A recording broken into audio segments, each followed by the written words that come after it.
নিজের ঘরের ফ্যানটা বিক্রি করে দিলাম।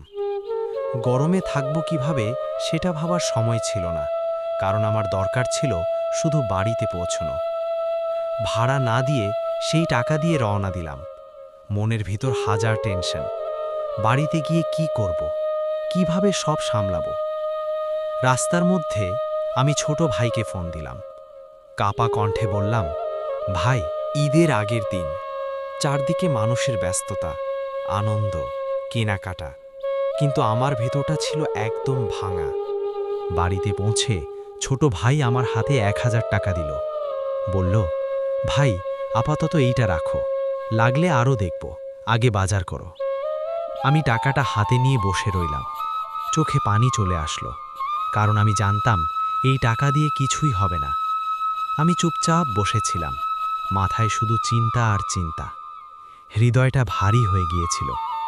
ঠিক তখনই হঠাৎ একটা ফোন এলো। ফোনটা রিসিভ করতেই ওপাশ থেকে একটা কণ্ঠ বলল, ভাই, আমি আপনাকে 29,000 টাকা দিচ্ছি। আমি কিছুক্ষণের জন্য চুপ হয়ে গেলাম। বিশ্বাসই করতে পারছিলাম না। যে টাকার জন্য আমি এতদিন ঘুরেছি, যে টাকার জন্য আমি কষ্টে ছিলাম, আজ সেটা নিজে থেকেই আমার কাছে চলে আসছে। আমার চোখ ভিজে গেল। আমি শুধু একটা কথাই বলতে পারলাম, আলহামদুলিল্লাহ। সেই মুহূর্তে বুঝলাম, মানুষ না দিলেও আল্লাহ কখনো তার বান্দাকে ফিরিয়ে দেন না।